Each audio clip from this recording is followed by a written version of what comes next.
would go there occasionally to get meat and so on. And during that period, I was maybe 7 or 8 years old, I began to realize there were some Brubakers that were worldly, and some that were plain, like my parents. We were plain dressing. My father wore a plain suit, and my mother a prayer covering. But Uncle John, he was pretty worldly. He'd wear a tie, but he said, he was annoyed because the bishops would say, anybody wearing a tie is going straight to hell. And he said he just couldn't deal with that. But the thing that troubled my mother, I think, the most, and now this is maybe 1954, when televisions were coming out, Uncle John had a television.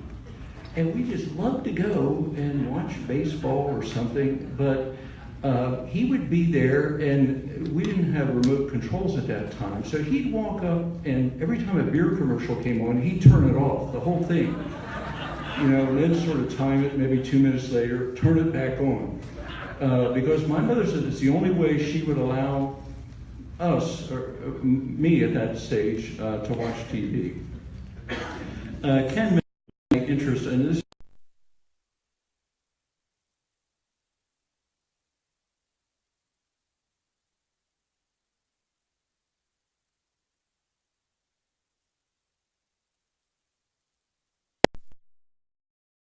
And I should say, by the way, it was at Lampeter Strasbourg when I was in 7th and 8th grade, sort of junior high there, that I got very embarrassed about being a Brubaker because people would tease me. They said, well, what's your middle initial for? I said, Brubaker, once or twice. They said, oh, that's a dumb name. Why would anybody use that?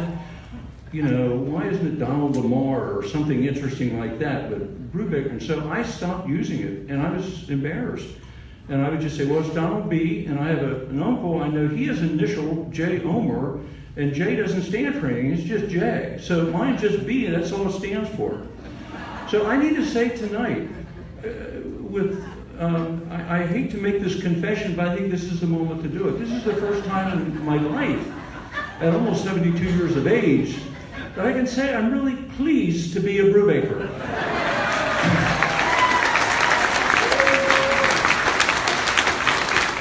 But I can't say I'm proud. That would not be a Mennonite thing to do. So I'm pleased, but I'm not proud. But I'm happy to say publicly I'm pleased to be a Brubaker. And anyway, in FFA, we'd get jackets to wear. This is a big deal when you're about 16 at Lampeter Strasbourg in a junior in the 11th grade.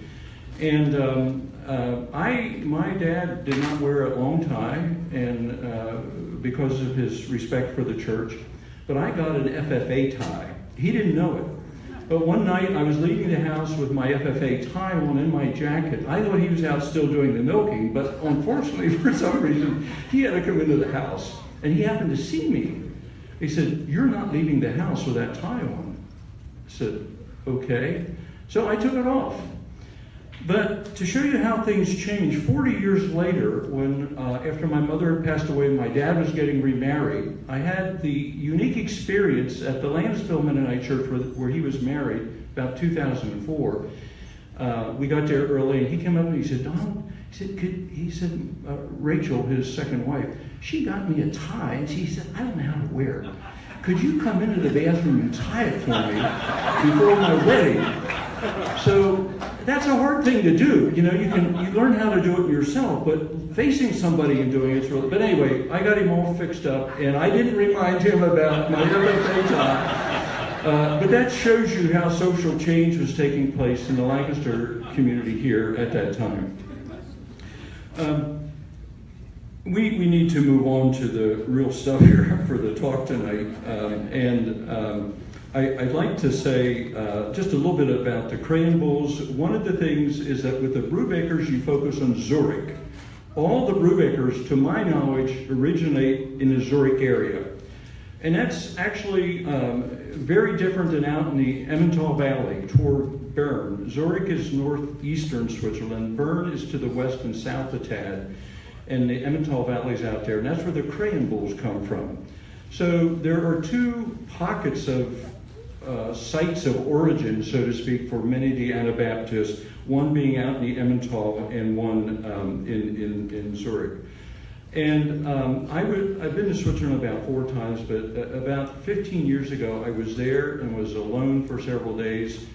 And I had this, it was a kind of spiritual experience. I don't know, it's sort of when you get shivers go up your back. It was, the sun was setting. I was watching a Swiss farmer. He's harvesting corn with a harvester, a small tractor, because the hillside goes up very, very steep, and he's going back and forth with this tractor and a harvester, and another one is pulling a wagon, and it's very dangerous. And so I'm sitting there thinking, you know, if it hadn't been for one of my ancestors making a decision to leave this place, that could be me, farming. That could be me. And, you know, those are sobering moments when you think about how the decision of a particular family or particular person at some point in history has a whole series of impacts and ramifications for the following generations. So if you have a chance, take this Brubaker tour next May. Now, I don't have any real big deal worked out with the mass that are running this thing, but it's worthwhile going to Switzerland. If you haven't been there and you can make it happen, it really is worth it. You kind of have to be there to feel it. And it's just, for me, it was a profound spiritual experience to get a better sense of where my ancestors came from and some of the difficulties that pushed them out. So take that tour, and I've just mentioned my name when you sign up, so things work out for me, okay? Okay, we are going to do a big picture eagle flight that's going to cover 500 years in about 3 hours. Is that what you said, Ken? But really, we're going to take a big flight over 500 years looking at big picture kind of things. So we know the Brubakers are in the Zurich area by 1335. Now, one of the things that's interesting is that we're celebrating 300 years of Brubakers arriving in Rohrerstown, but the other bigger, frankly, in the bigger theological world, what's happening this year is the 500-year anniversary of the Protestant Reformation in Germany and in Europe. 500 years, 1517, since Luther in Germany nailed his 95 critical theses of the Catholic Church on the Wittenberg door. So that created a whole earthquake. That shook up, badly shook up, 12 centuries, 1,200 years of church history where the church and the state were married together since the 3rd century up to the 16th century. And some of that started to dribble down into Switzerland, but by 1522, this is like 5 years later, hadn't gotten there very much except with Ulrich Zwingli. In some of the photos that you've seen, in some of the presentations, you see the Grossmünster Church in Zurich. It's a huge cathedral-like church. Ulrich Zwingli was like professor, senior scholar, and pastor of the Grossmünster Church. And he was the leading theologian in the region and at that point in Switzerland. And an interesting thing happened in the Lenten season in 1522. This is 5 years after Martin Luther. 1522, during Lent, the Catholic tradition had it that you don't eat meat. And Zwingli had a friend who was a printer. His name was Froschauer. And some of you who are history buffs or theological buffs may know the Froschauer Bible. This is the guy that printed that. And Froschauer threw a party for his employees during the Lenten season, and he talked to Zwingli first and said, you know, I'd like to serve sausage. And Zwingli said, go for it. And Zwingli was there. He didn't eat any sausage, and they had sausage, which was a violation of Catholic teaching regarding Lent. Well, Froschauer got arrested, And Zwingli got heavily criticized. And then on top of that, he preached a sermon that he said for Lent, the Bible doesn't prohibit meat being eaten at Lent. He said it should be a free, voluntary choice. And those are Zwingli's words defending eating sausage. This connects back to my uncle, John Henry, where we get good. So there's a linkage here. So that was a mistake. That was a mistake. But this is fascinating. And what's remarkable, 1 year later, the Swiss Zurich Council said, we're going to become Protestant, we're going to be Reformed in 1 year. And what's also interesting is that Luther retained the 7 Catholic sacraments. Zwingli abolished 5 of those, but kept baptism and the Lord's Supper. But for Zwingli, the Lord's Supper was symbolic, and it didn't reflect the real presence of Christ like it would have been in the Catholic tradition or that Luther was teaching at that point. So Zwingli becomes in many ways the Swiss Martin Luther. Now, even though Zurich declared itself Protestant and then other cantons did, there still was not freedom of religion in Switzerland, nor was there in Germany after the Protestant Reformation. There were 13 cantons in Switzerland, and 7 of them remained Catholic. 6 of them were Protestant. This would be sort of like, and by the way, if you lived in a Catholic canton, you had to be Catholic. This is my point. There was no freedom of religion.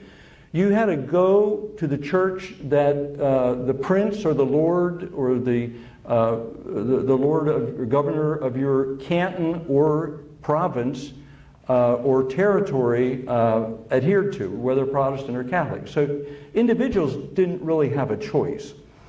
It would be sort of like in the United States, Oklahoma's Republican and Texas is did I say Republican? Protestant. Oklahoma's Protestant and Texas is Catholic. Okay? So each state, depending on the governor, that would be the official religion for that whole state. So you still don't have individual choice or freedom to make a decision. Now, getting to the Anabaptist part of this story, after this sausage eating thing in 1522, and the next year and a year and a half, there were university students arguing with Zwingli about baptism. Conrad Kraybill, Felix Manz, some of the names you've heard already. And they said, look, Zwingli, if it's a free choice to eat sausage, why shouldn't baptism be a free choice too? Why are you insisting on infant baptism? And Zwingli said, well, you have a point. He was sympathetic to it. But he said, we can't just make this decision ourselves. We have to go to the Zurich City Council. Well, guess what the Zurich City Council said? No way. Big time no way. Why doesn't the Zurich City Council want to have adult baptism? Well, for 4 reasons. Infant baptism does 4 things. It makes you a member of the church. It makes you a citizen of the canton Zurich. It's how we decide who to tax. We get our tax rolls that way. And it gives us the list of people we can conscript for the army. So to do away with infant baptism is going to shake up the whole society, and the government's going to lose control because in the canton of Zurich, even though it was reformed now, they still wanted to be in control. They still wanted a church-state marriage together, and that's what annoyed the Anabaptists. That their point was the government shouldn't decide what the Bible says. The government shouldn't have control over what the church's practices are. The Bible should be the only authority for making decisions about the Christian life. So in January 21, 1525, in Zollikofen, just south of Zurich in the fringe, in the outskirts, several adult students like Felix Manz, George Blaurock, and others started baptizing other adults.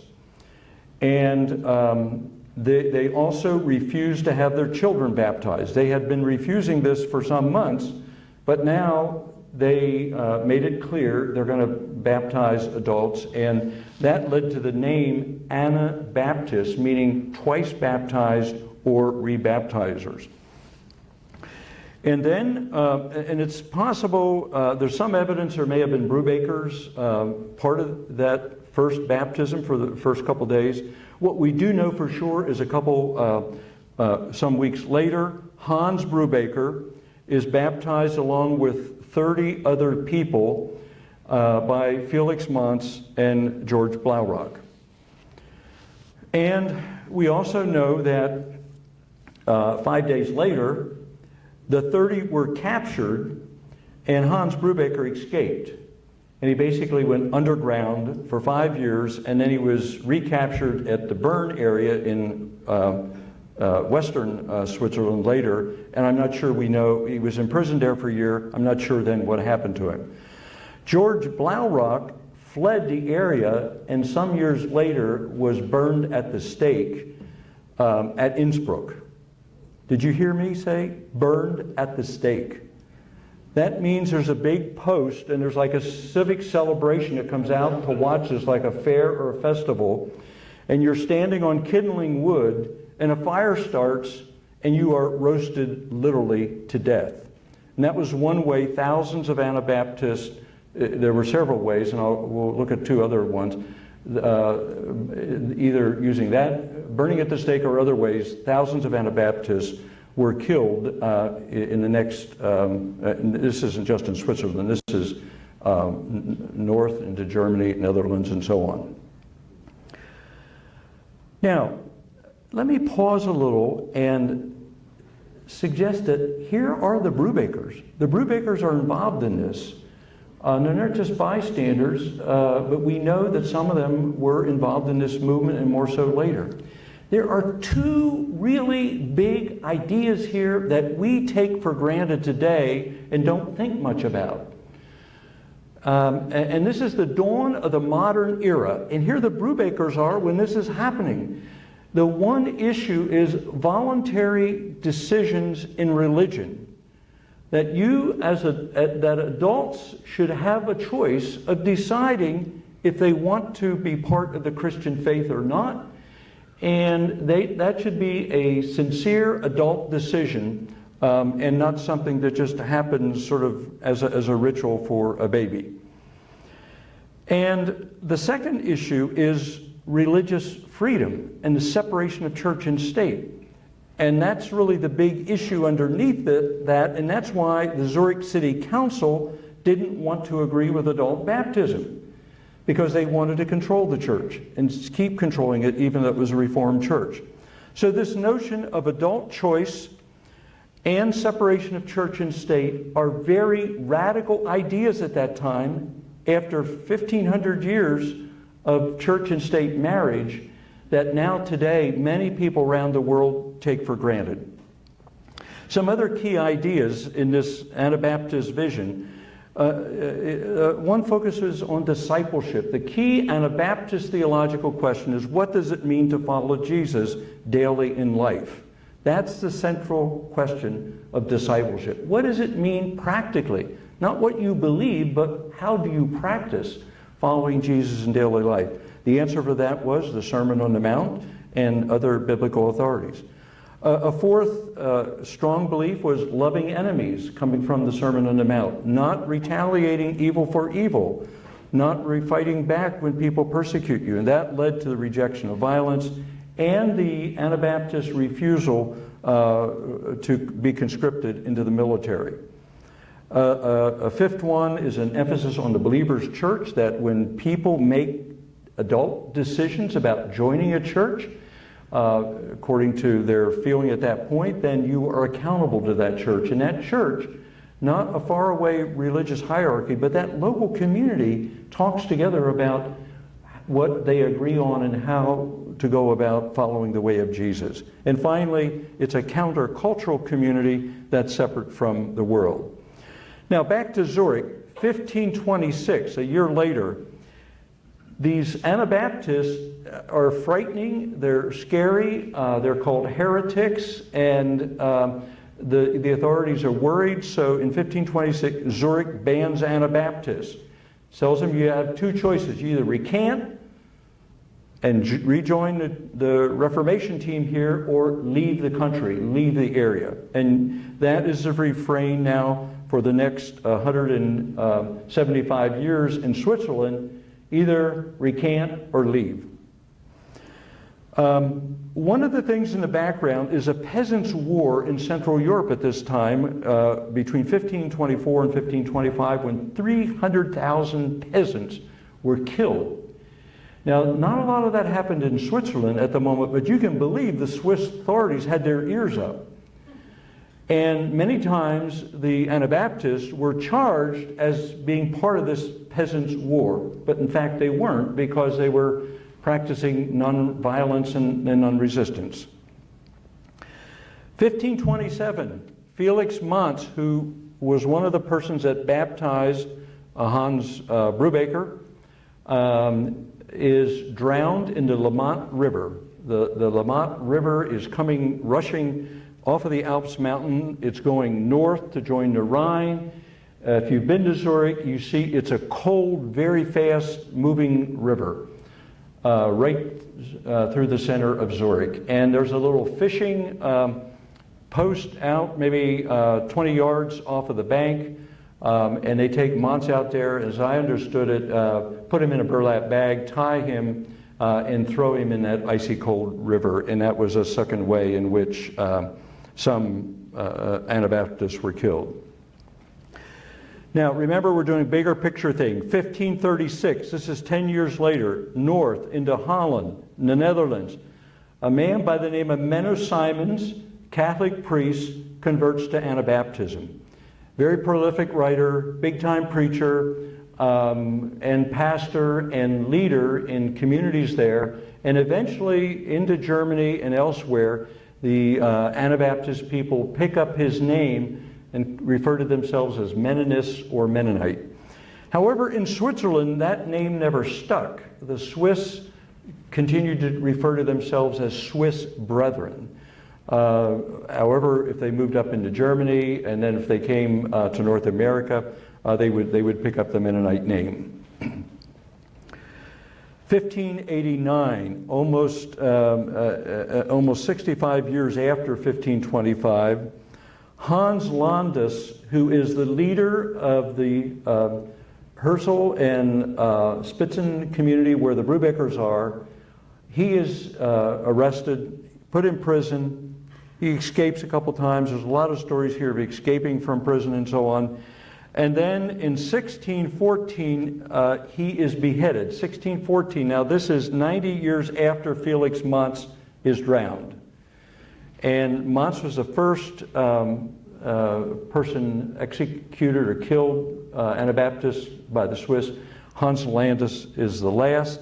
It happens right on the Lamont River, close to where Manz was thrown into the river. But for Landis, he leans over. This is an old man, he's like into his 80s, you know, esteemed Anabaptist leader of that community who wouldn't hurt a fly.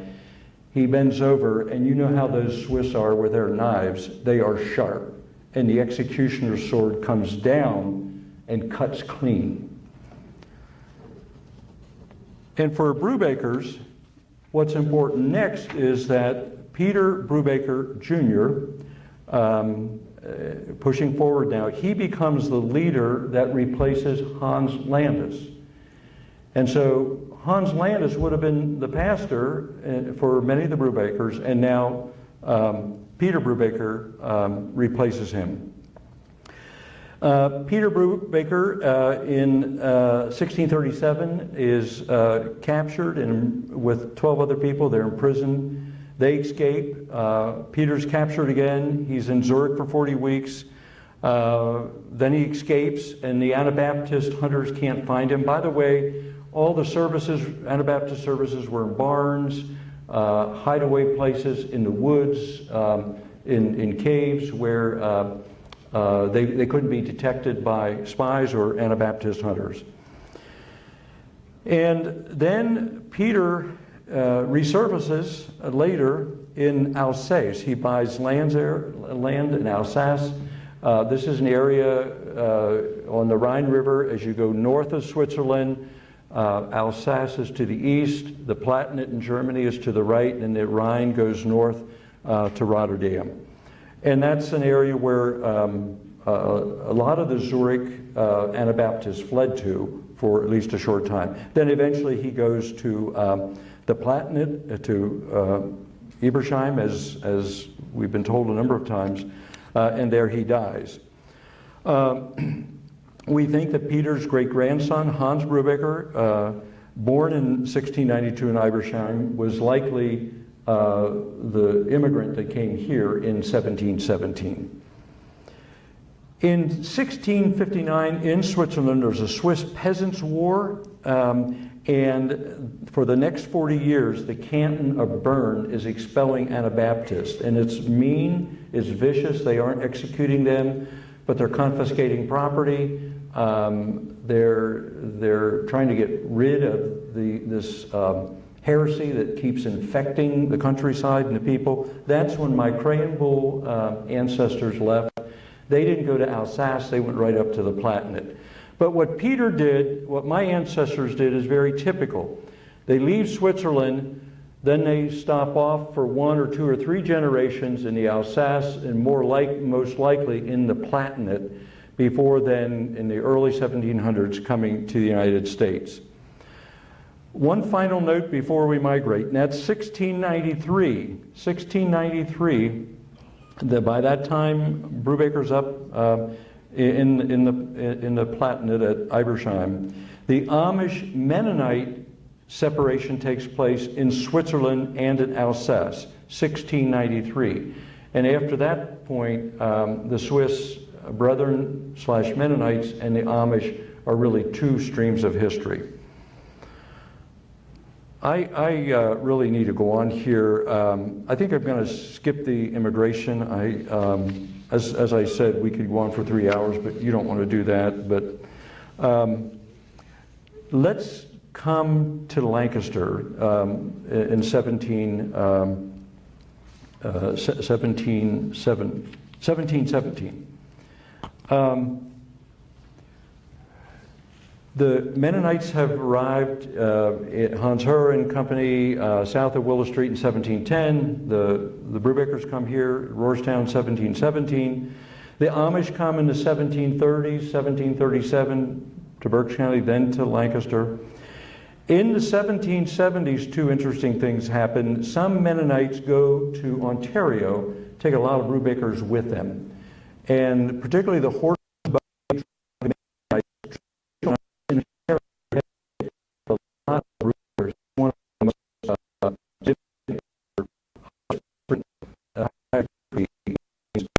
in that group.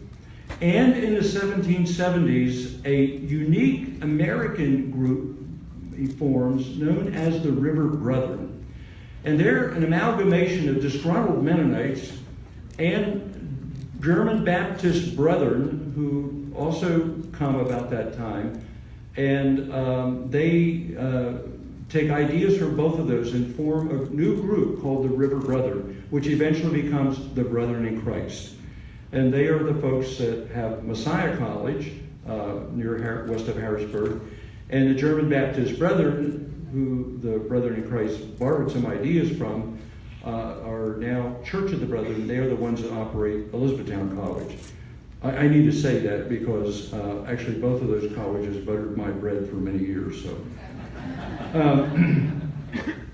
in Rohr's, just to kind of wrap up here, the Brubakers provided very significant leadership to the Lancaster Mennonite community, specifically Lancaster Conference, for many years.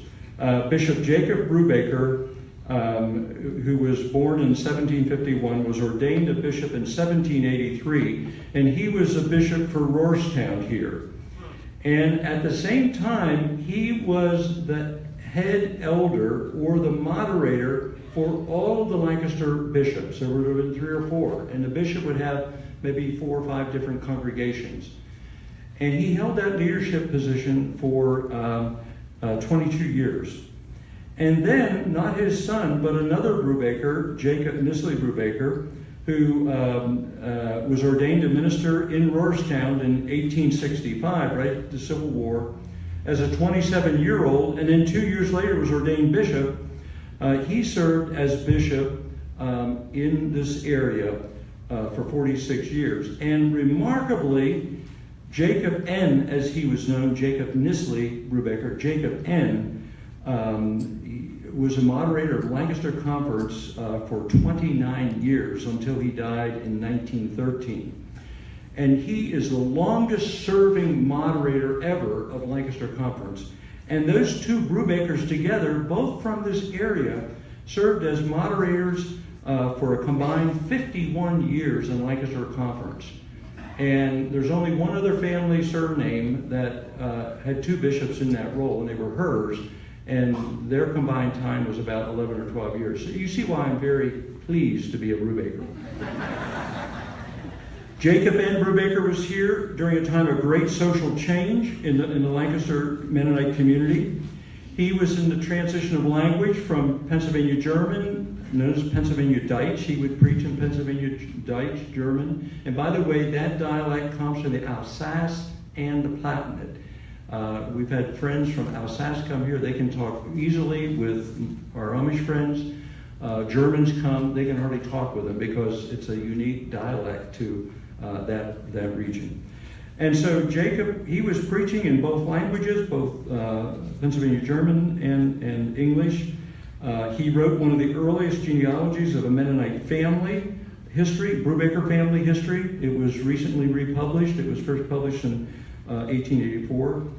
He was a singing school teacher. He taught Sunday school, promoted Sunday school, which was very controversial in the 1880s.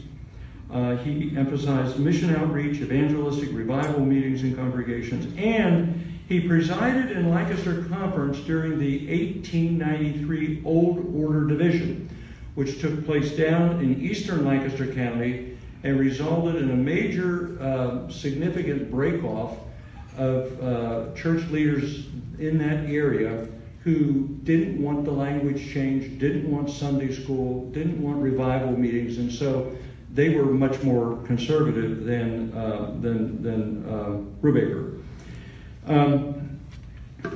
Let me just finish with a story on Jacob N. and then a few lines about Lancaster County today. Brubaker, as he got older, even though he was viewed as a progressive by the conservatives in 1893, he became viewed as more and more conservative, and he kept emphasizing to church members that he warned them against pride. You see that? That's not a good word. I hope you're catching on to the Sunday school lesson here this morning. He warned them against pride and display of worldly furniture and buildings that were worldly, pompous dressing and fads and fashions and other many such things, and pleaded, let us all be more modest. And he built a new home sometime in his retirement. I'm not sure he built it, but he had one built. And the word got out that he had fashionable furniture in his parlor. And this sort of spread that people were really disappointed after all these sermons against pride and fashionable clothing and fashionable furniture. So a group of ministers showed up at his house one night, and they wouldn't typically, you wouldn't make an appointment for that, and said that they sat around and said that they understand he has fashionable furniture in the parlor. He said, well, would you like to see it? And they said, yes. So he took them over and opened the sliding doors into the parlor. You normally kept all those blinds down during the day so the sun didn't come in and hurt your fancy furniture. So he took the blinds up, and it was still daylight enough outside. And here there was a big pile of potatoes. All his potatoes from the whole season were there in the center of the parlor. And he said, take a look at it. And he said, you can go now. So they left.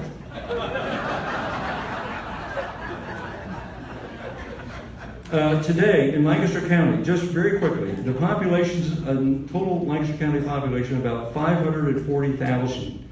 There are about 100,000 practicing Anabaptists here in Lancaster County today, about 1/5 of the population. That would include horse and buggy, plain, when I say plain groups, that means plain dressing groups.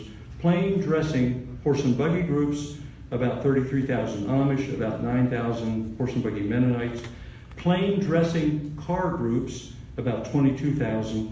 And the rest of us, which are assimilated, non-plain, you can't really detect us by our dress, but still committed to the Anabaptist principles and theology in many ways in Mennonite churches, Brethren in Christ churches, Church of the Brethren, and so on. The Brubaker name is, here and across the country, very much part of Mennonite communities, as well as Brethren in Christ and Church of the Brethren nationally, but not Amish. It rarely appears in the Amish community. However, I'm delighted that my friend Sam, you want to come up here?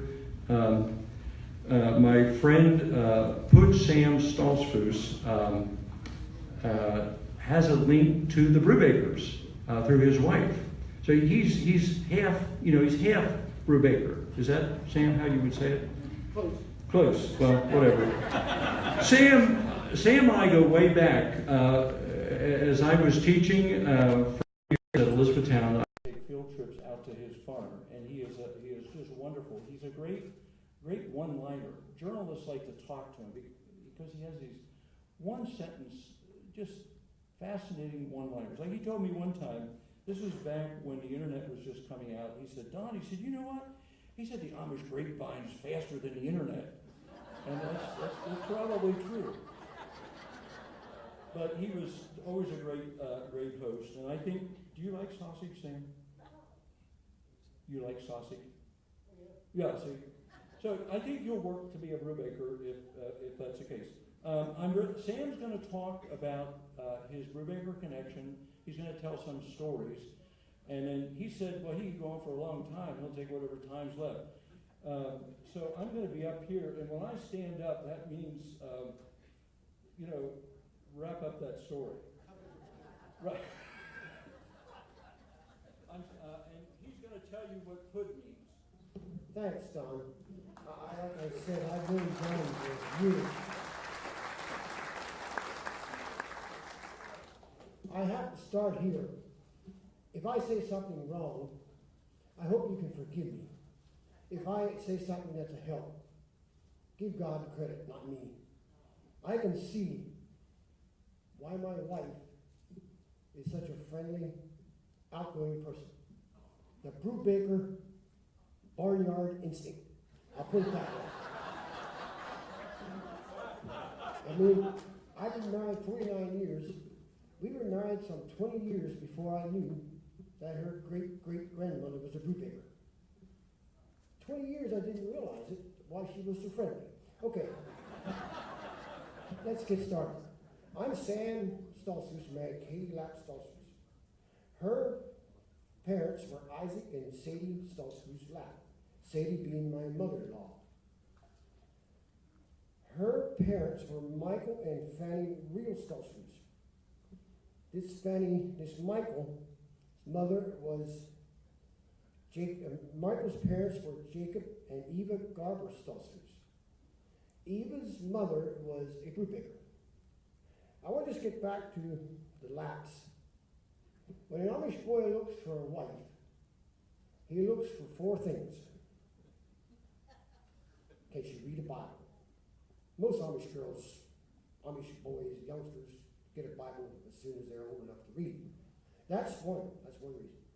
Number 2, can she keep a garden? Anybody can cook, throw it in the pot, turn it on the burner, set it at the table, serve it, good or bad. If she can plant the stuff in the garden, watch it grow, put it up, freeze it, can it, serve it on the table, she should be that'll be number 2, that'll be a good wife. Number 3, if she can hook up the horse, drive down the road, If the husband went off to a hunting trip, fishing trip, always listened to Tom Kraybill, then she was a good wife, number 3. Number 4, she's got to know, she's got to be able to take care of her sister's little babies or her little nieces and nephews. But I didn't worry about a stitch like that. When I married for love. We've been married for 9 years. All right, let's move on to Jacob and Eva Garber Stoltzfus. Eva had a brother, Michael. He didn't stay Amish, he served in the Civil War. His mother had instructed him, and she was a Brubaker. Now here we have this Brubaker strength. She gave him his pocket testament. He's supposed to put it in his vest pocket every day he's in conflict. He served in the Civil War from 1862 to 1865. He was shot. The bullet hit him right in the chest, where that testament was. And he wasn't really hurt much. He was in the hospital a while, but he kept on. It's a detailed description in the Garber book. So there was a little bit of Brubaker strength again. Now let's go back to this Michael and Fanny Reel Stoltzfus. Michael had a girlfriend named Sarah Reel. She lived up here in Route 30, just across from the state police barracks. In 1908, his romance wasn't going so good. And this is a true story. He decided he's going to stop this Fanny, this Sarah. So he wrote her a Dear John letter and put it in the mailbox. There, that's that. We're broke up. We're done. Well, his mother, Garber, Brubaker, background, could sense this. She says, something's not right. She thought about it. Something's not quite right with Michael. He's quiet. He's withdrawn. She took the letter out of the mailbox. Well, Saturday afternoon comes, and Amish boys are slicking up the horse, tuning up the buggy, shaking out the blankets in the buggy, and Michael wasn't doing that. Finally, Fanny, his mother, Eva, couldn't understand this anymore. She said, Mike, aren't you going to see Fanny? No, I sent her a letter that we broke up. She had been sort of sassy for a while, and there was a couple of things that we know about that happened. I took that letter out of the mailbox. Michael's world came crashing down. I guess he was sort of upset at his mother, but you better go see Fanny, see Sarah, because she thinks you're coming. So Michael went and patched up things, and through that, I'm connected with the Brubakers. And I'm so glad. I'm so glad, really. David Garber married this Veronica Brubaker. David Garber married this Veronica Brubaker, and she was the daughter of John H., and his second wife was Elizabeth Gibble. I think the Brubachers came from her. Do you folks know the children aren't listed in the Garber book, which mother they're from? And that traces back to John E. Garber Brubaker, married Veronica Hess. And that goes to Abraham H. Brubaker, married Magdalene Escherman, who came with his brother John. And that goes on down the line. I'm trying to think just exactly what I should say yet that's more important. Amish girls get things from home. They get seeds, some garden seed, maybe a couple kinds of tea, maybe certain kinds of clothing patterns, furniture, of course. And this one young bride got a special kind of pea seeds to plant in the garden. They were supposed to be better than all store-bought pea seeds that you could buy. So she, one spring, this young bride goes out and plants them in the garden, a whole nice row of peas. Well, that's that. Now the peas are planted. She goes back in the house, and she looks out, and here's a chicken come along and picking every pea seed out and gobble it down. Well, this can't be. Those are Aunt Fanny's special pea seeds that she gave me when we got married. So she rounds up the chicken, whacks off his head, cut up his stomach, planted the pea seeds again, and surprised her husband with a chicken dinner. Another case of Amish brides, now that's not really connected with the Brubakers that I know. Another young Amish bride, they had watermelon. This was out in the frontier in Ohio in 1810. So they planted these watermelons, and they harvested them, and they had watermelons to eat. They saved the seeds. This was back in 1810 when you can't go running off to Walmart or any place to get seeds. And she laid them out on the rock to dry.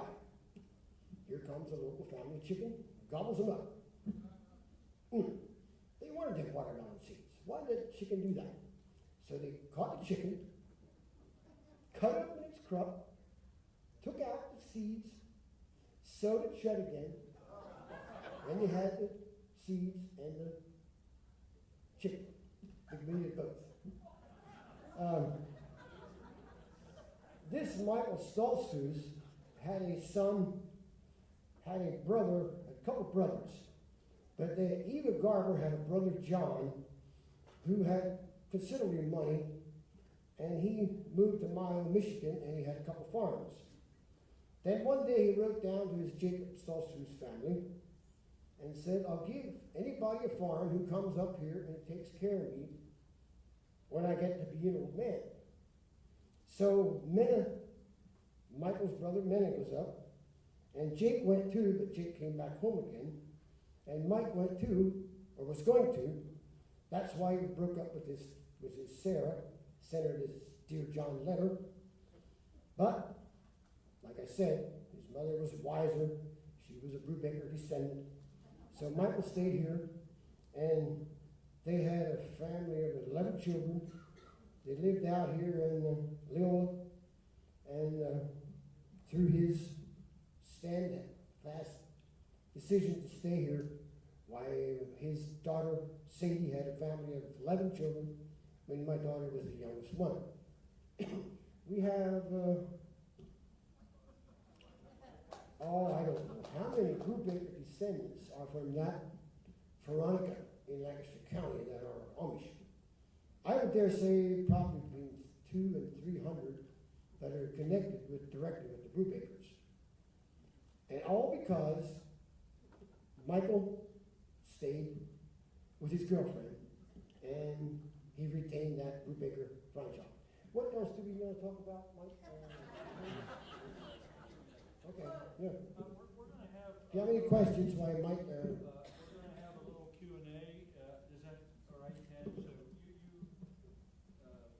we thought you might have some. Sam, tell them 2 things yet. Tell them about Pud. Where that comes from. Oh yeah, Pud. And he had told me this. This is his nickname. Everybody in the Amish community knows him as Pud. By the way, there's a lot of Stoltzfuses. There's probably 100 Sam Stoltzfuses, do you think? 201. 201, excuse me. I missed that by 50%. So Pud, you know, and it's typical, I mean, it doesn't happen just in the Amish community, but in other groups as well. Nicknames are kind of important, but they really stick. So I'll tell the story. What time do we have to be done? He's going to raise his hand. Just tell the story. Okay. I don't like to go over time. I plan events. I do tours. I know how that goes. My father was born in 1919, and he didn't do well on mother's milk. He was sort of a skinny little guy, little baby, and he just didn't do very well. So my grandmother had some idea where she got it from. I don't know. She was not a Brubaker. She was a fisher. And she traces back to the Stoltzfuses. And she gave him banana milk. She screamed bananas and gave this little guy banana milk. And he grew quite fast. He grew sort of chubby. And grandfather called him Little Puddin'. Well, that stuck. It seemed nicknames were the vogue those days. My neighbor Gideon Lapp was called Pete. My dad was called Pud. And that's almost 100 years ago. There's 201 Sam Stoltzfuses. There's 24 or 25 Sam S. Stoltzfuses, like me. There's probably 5 Sam Stoltzfuses on the Gordonville route. How's the poor mailman, and it doesn't matter if it's the internet or not, know which Stoltzfus gets what letter? So that's the Pud connection. Now, there was 13 or 14 of us. I was 14 in our family and 14 children. And now it's puts Sam, puts Salome, puts Sarah, puts Myra, puts Becca, Myra died, puts John, puts Davey, puts Sim. It doesn't matter. That's your title. I guess we would say if you would have 5 brothers, you would all be Donald B. and Henry B. and Jake B. Okay, next question. Oh, yeah. When you call Sam, if you don't call like really early in the morning, you get his answering machine. He takes his calls early in the morning. And then he has this advertisement on for about 12 different kinds of horseradish, something like that. And then it says at the end, have a good spring. And behind In August. He's here. If somebody wants his hand out, it's what I spoke from here. This again, just right here, somebody wants something. Sam, use the microphone. This again is a Brubaker concoction, my wife. And back in 1981, we bought a farm in Gordonville. We bought 40 acres of bare ground, and we built a house, barn, shop, and we had 35 cows, 41 acres, and a 50-acre mortgage. You know the feeling? So my wife, we had horseradish that year for a cash crop. My wife says, you know, out there in the field, there's a couple here and there, there's places you miss the roots with the digger. Well, yeah, we were busy trying to get the corn harvested, and it was in November. So I'm going to go out there and dig these roots up and grind them up and sell them. Well, yeah, sure, I'll help you. She got a grinder, and she ground up a bunch of roots and put it in jars and started selling them in the trailer park. That was in 1981. Now here it is 35 years later, and we're actually making some money, and we're having fun. We were going to think about raising tobacco, but this is much more fun. But that was the Brubaker instinct right there. I didn't think they amount to more than 2 jars of horseradish. But anyway, if you folks want to buy a jar, I'm out there at that table by the door. You have a discount for Brubakers, Sam? It's my wife's money. What are you going to say? Maybe you have some questions for me or for Sam. You'll have to repeat the question because we don't have a Yeah, okay, that's fine. I'm going to repeat your question if I can hear it for the whole audience. Yes, ma'am. Well, first I want to make 2 comments. One, my dad, a Brubaker, just gave us a couple of jars of horseradish before it came here. Okay, her dad just gave, who is a Brubaker, Yes. just gave you a couple jars of horseradish. Is it Amish horseradish or Indiana Brubaker horseradish. Indiana Brubaker horseradish? Okay, so it is a Brubaker thing, Sam. It's competition. I'm shocked. It's competition. But let's see if they have other questions. Just stand by. Yes. Well, what I was going to say after that is that as far as Brubaker's middle name, my son, I think, is probably the most unique for having Brubaker's middle name. His name is Fernando Brubaker Martinez III. Fernando Brubaker Martinez III. So, did I get close? So he has a really unique name. So I think I could have gotten by with that as well, but it was sort of this, anyway. Interesting. We call him Brew. We call him Brew. Brew. Yeah. But as far as the question goes, about what year again was it that the Brubakers in general started becoming brethren? That would have happened here in the United States. And I would say typically many of those changes would have happened in the 1800s. I mean, there was, and it would happen through romance, or it would happen, the brethren in the late 1700s and early 1800s were fairly evangelistic. And so they would sometimes prey on Mennonites, and theory why. So, I mean, there would have been some that were being converted that way. There was a big issue, though, between the 2 groups on how to properly baptize. And I think the brethren baptized by trying immersion 3 times under the water, and the Mennonites by pouring. And that was a big issue until the 1950s, actually. because the brethren wouldn't accept the Mennonite way. If a brethren young woman wanted to marry a brethren boy and join the brethren church, she would have to be rebaptized, which really ticked off the Mennonites. It was kind of like, well, the brethren are discounting the credibility of our baptism.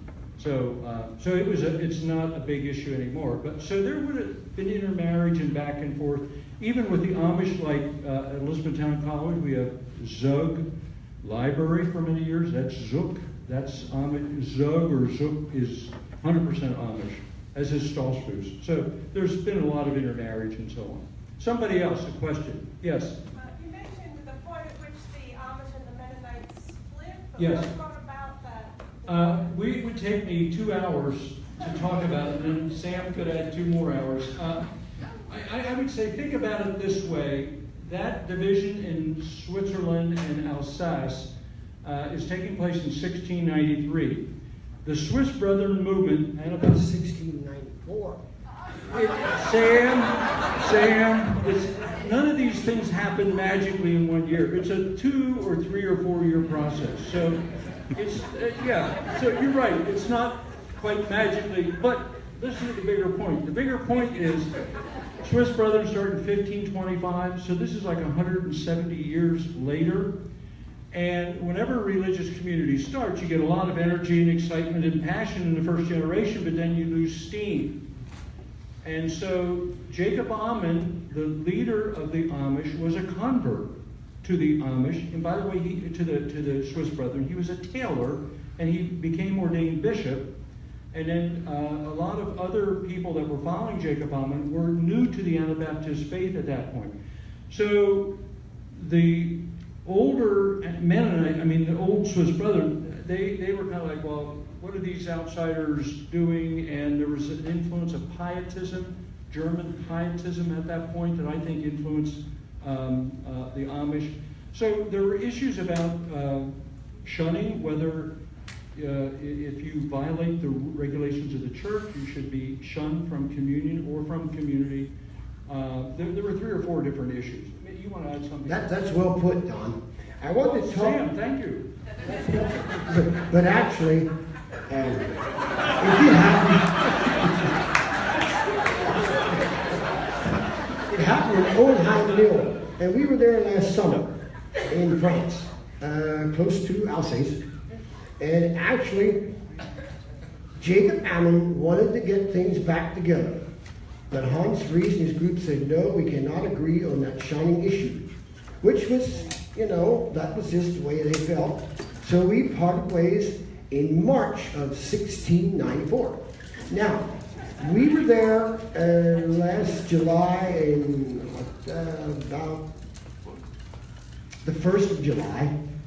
And me and John Ruth were right at this mill, and John Ruth said, Sam, this can't be.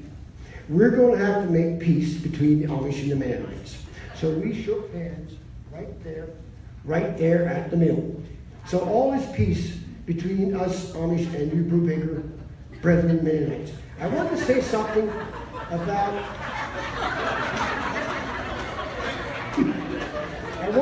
Younger than I thought. I want to say something about this. Frances Brubaker married David Garber. She was a Mennonite. She grew up in Juniata County. She was born in 1840s.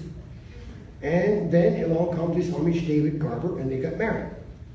Well, then the question came, should Veronica be rebaptized because she was a member of the Mennonite church, married this Amish David Garber? She said no. She felt that she was properly baptized once. So there you have that Brubaker strength. She felt that she doesn't need to be baptized again. They raised their family Amish. Fanny stayed Amish, and I'm thinking there's another one I can't think right now. This Michael B. Garber, he didn't stay Amish, but he had a son, Roland H. Garber, who had twins, Ronnie and Robert Garber. They had an ice cream business in Ephrata. They went to World War I, and then that pack of testament was taken apart and given to each one of the twins. Half of each, half the one, half the other. and the ironic thing about it was they came home from the war. But that pocket testament had a certain passage which his mother had told him, here's the Brubaker strength again. Read that passage every morning. That's where the bullet stopped that he was shot with. So there again, Brubaker's strength. I'm just, thanks a lot to all you Brubakers for including me in this. I'm really not a Brubaker in my life. Let's see, if you have any more questions? We have, yes, back here. Yes. The New Testament they give to children, was that a German or an English version? You said the girls. I would suspect it would have been a German pocket testament. Can they read it? Could they read it? Oh, I suppose he could. I don't know why not, because Amish generally taught Pennsylvania Dutch and they knew Pennsylvania German, they knew German. I don't know, but I'm suspecting he did. Most of the religious materials that the church would use is translations of like from Martin Luther's German Bible and other higher German. But the Pennsylvania Dutch is more of an oral dialect. I mean, there's really 3 different languages they speak: is English, Pennsylvania German as a dialect, and then the higher German as a reading terms of reading. Yes, sir. Don't count this one, but how many questions can I ask? Just one. I'll come after you afterwards. But, That's fine. Yeah, I'll be happy to talk afterwards. yeah, my main question is, do you have any names or literature for the specific people within the Reformation that tagged the peace theology onto the Anabaptist tradition? I'm not hearing the question very well. Who originated the peace theology for the Anabaptist tradition? Well, it would have come at the very beginning there. One of the things I didn't say is, ironically, Zwingli, this brilliant theologian, he dies in 1531 in a war between 2 cantons, between Canton Zurich, which is Reformed, and a Catholic. The cantons are fighting. And he dies in battle. But the idea of not using force, not using the sword, not engaging in violence would have been there at the very beginning. Now, there are some aberrations of it in other Anabaptist groups, in Munster, for example, in Germany. So it wasn't 100%, not all of them were peaceful at the very beginning, but they would have been in Zurich in terms of the teaching there. So I would say in some ways you could argue that was the beginning. Now they would say it wasn't about them, it was about Jesus. Read the New Testament, read the Sermon on the Mount, and for them that was really what it meant to follow Jesus daily in life. Okay, someone, yes. Whoops, just yawning. Okay, anybody else? Yes. Just curious on the subject of peace, are the Quakers anywhere related into that? No, well, they're in London, they're English, they're British. Celtic, you know, there's no. No. There would have been influence in Philadelphia once they get here, and particularly stronger influence on the German Baptist Brethren, actually, than on the Mennonites, because the German Baptist Brethren formed in Germany. This is the Church of the Brethren today, in 1709, and in 20 years they're all here, and so they're very influenced by Quakers, more than the Mennonites, which had more of a solidified theology by the time they got there. One more question, and then we're going to close out, if anybody has one. You want to get yours? Yeah, go for it. How old was Hans Brubaker when he was baptized by... I don't know how old he was. Peter was 27 years old. Peter Jr., that then goes down, says he was 27. I don't know. Hans would have been an adult, but whether he was a 21-year-old or 43-year-old, I don't know. Sorry. Okay, I think, yes. Can I follow up on this? This is getting a little personal, but what do you think they would think of a young Mennonite man getting baptized at age 8? They would say, no, that's fine to be personal. I have an issue with it myself. Her question was, what would the Anabaptists in Switzerland think about a young Mennonite boy being baptized at 8? to me, it wasn't really adult baptism. I mean, I was very sincere. Very sincere, but this, I was scared too, because this is the cold, I mean, this is the Russians are coming. This is 1953. I would hear soldiers coming down the street at night, you know, and go running over to my parents' room. I was frightened that the Russians were coming. But I was also, the sermons that I heard were, you know, if you don't commit to Christ, you're going to go to hell. So that was pretty scary for an 8-year-old. I had a number of experiences later that really, for me, were more meaningful, but I wasn't rebaptized. But I hear you, and I would say it borders in child. I mean, it's different than infant, but it's not really adult. Thank you. Sure. Okay. Yeah, thank